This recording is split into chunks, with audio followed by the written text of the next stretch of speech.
Hello friend, welcome to Sathiya academy. Let's crack the dream. मैं हूं आपका host and ghost Bam Singh, जो कि साथिया एकेडमी यूट्यूब चैनल पर आज इंडियन पॉलिटी का पार्ट थर्ड का क्लास लेके आया हूं, जिसमें कि दोस्तों इसका टॉपिक होगा आर्टिकल 29 और 30, जिसका कि टॉपिक है शिक्षा एवं संस्कृति का अधिकार। तो दोस्तों ना देरी करते हुए आज हम लोग क्लास की तरफ चलते हैं। तो दोस्तों सबसे पहले हम लोग जानेंगे शिक्षा एवं संस्कृति का अधिकार वो क्या है। तो आर्टिकल 29 जो हम देखते हैं उसमें दोस्तों ये कहा जाता है कि अल्पसंख्यकों के हितों की रक्षा। मतलब इसमें ये कहा जा रहा है कि जैसे कि हम लोग भी अपना रियल लाइफ में भी हम लोग दोस्तों देखते हैं कि जहाँ पे किसी का संख्या कम हो तो उस पर जो है आपका वो जो है कि तो मेजोरिटी के सामने जो है कि माइनॉरिटी वो दब जाता है। मतलब अगर सपोज मानो अपना गांव घर का ही हम लोग बात करते हैं, अगर जिस एरिया में अगर मान लीजिए कोई कि किसी एरिया ऐसा है जहाँ पे कि यादव का जनसंख्या ज़्यादा है, तो वहाँ पे अल्पसंख्यक में अदर कास्ट हो गया, तो उसमें क्या, तो वहाँ पे यादव का ज़्यादा चलता है। इसलिए दोस्तों जो आर्टिकल 29 है इसके आधार पर यह कहा गया है कि अल्पसंख्यक के हित में कोई भी होना चाहिए। जैसे मान लीजिए अभी हम लोग का क्लास ही चल रहा है, अगर ऑफलाइन क्लास चलता तो उसमें क्या होता है कि हर एक स्टूडेंट उसमें आता। अब उसमें कुछ ऐसा भी हो जाता कि कोई जैन धर्म का आ जाता, तो फिर उसको तो देख के हर कोई हंसता, उस पर मजाक उड़ाता। तो इसी के लिए जो है दोस्तों जो कि आर्टिकल 29 जो है अल्पसंख्यक के लिए रखा गया, जिसमें कि मेन पॉइंट जो आप देखते हैं, या उसका कोई संस्कृति हो या भाषा हो या लिपि हो या धर्म जाति के आधार पे जो है कि किसी भी संस्था में, मतलब कोई भी जगह पे पढ़ने के लिए या कहीं का भी प्रवेश कोई भी संस्था में है जो कि नहीं रोका जाएगा। तो इसके अब दोस्तों आपका बात, अभी हम लोग का पॉइंट ये आ जाता है कि जैसे कि मान लीजिए कि अल्पसंख्यक है। अच्छा, हम लोग रियल लाइफ में भी देख ही रहे कि जहाँ पे जिसका कम जनसंख्या कम हो तो वहाँ पे किसी का जिसका जनसंख्या ज़्यादा हो उसका चलता है। तो अब यहाँ पे ये बात आता है दोस्तों कि सपोज मानो कि ऑफलाइन क्लास चल रहा है हमारे यहाँ पे। ऑफलाइन क्लास में बहुत सारे बच्चे आए हुए हैं, तो उसमें कोई जैन धर्म का बच्चा आ जाता है, तो फिर जैन धर्म का तो आप लोग जानबे करते उसका क्या है, उसकी संस्कृति क्या है।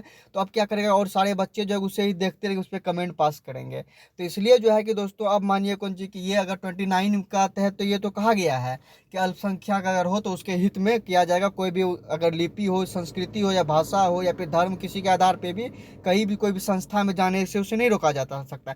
लेकिन अब बात यहाँ पे आता है दोस्तों कि उसको रोकेंगे तो नहीं। मान लीजिएगा कि उसको रोका नहीं जाएगा, जैसे कि हम लोग भी जाने उसके रोकेंगे नहीं, लेकिन अब उसको अगर वो यहाँ पे अगर हम लोग के बीच आ जाएगा तो क्या वो हम पढ़ पाएगा? नहीं पढ़ पाएगा, क्योंकि उससे जो है कि जहाँ पे जनसंख्या ज़्यादा है उससे टॉर्चर ज़्यादा किया जाएगा। तो इसीलिए दोस्तों इसमें यह कहा जाता है कि उसके हित में देखते हुए आर्टिकल 30 निकाला गया। आर्टिकल 30 में यह कहा गया कि अगर अल्पसंख्यक है तो वो अपना एजुकेशन अपने मामले में करेगा तो वो खुद का अल्पसंख्यक जो है कि अपना संस्था खोल सकता है, और सरकार उन्हें और उसको संस्था खोलने के लिए जो पैसे की जरूरत होगा तो सरकार उसे धन मुहैया भी कराएंगे। जैसे कि आमतौर पर मदरसा देख लीजिए। अब दोस्तों कोई कोई कहता है कि मदरसा जो है कि आपका मतलब कि ये इलीगल है, तो वो नहीं, तो ये भी लीगल है, क्योंकि अगर कोई भी मान लीजिए मुस्लिम लोग अगर हमारे यहाँ पे पढ़ने आते, जैसे कि मदरसा का पढ़ाई कुछ अलग होता है, कोई भी स्टूडेंट है वो झूम झूम के पढ़ाई करता है, उस तरह तो हम लोग का यहाँ पे नहीं होता है। इसीलिए जो है कि मदरसा को अलग खोल दिया गया, वहाँ पे सिर्फ उसका शिक्षा दिया जाएगा। फिर संस्कृत विश्वविद्यालय जो कि बनारस में है उसका भी अलग है। तो इसका मतलब ये नहीं कि मदरसा में सिर्फ मतलब कि वहाँ पे और संस्कृत विश्वविद्यालय में सिर्फ संस्कृत का ही पढ़ाई होता है। वहाँ पे हर कोई जाता है वहाँ पे पढ़ने के लिए, हर एक शिक्षा हर एक सब्जेक्ट का पढ़ाई होता है। तो ये था दोस्तों आज का ये टॉपिक। उसके बाद दोस्तों आता है फिर जो आर्टिकल 30 था, सॉरी 31 जो है दोस्तों, वो था संपत्ति का अधिकार, जो कि संपत्ति का अधिकार जो है कि हटा दिया गया है। पहले आर्टिकल 29 में, सॉरी 19 में भी 6 में भी इसका किया गया था खरीदने या फिर उसे बचा कर रखने के लिए था, और 31 में भी जो है आर्टिकल 31 जो है संपत्ति का अधिकार पर, लेकिन इसे जो है कि वंचित कर दिया, इसे डिसमिस कर दिया गया है। जबकि मोरारजी देसाई सर थे, वो जो है कि आपका 44वां जो 19 संविधान संशोधन हुआ था 1972 में, तभी इसको जो है कि अपना मौलिक अधिकार से हटाकर कानूनन अधिकार में ले दिया गया, और उसे यहाँ पे 31 से फेंक के डायरेक्ट जो है इसे 300 को में डाल दिया गया है। और उसके मुताबिक जो है कि भूमि सुधारक के अधिनियम के तहत, जैसे देखिए अब मानो संपत्ति का अधिकार, संपत्ति हमारा है लेकिन संपत्ति का अधिकार तो हट गया, वो कानूनन अधिकार में चला गया है।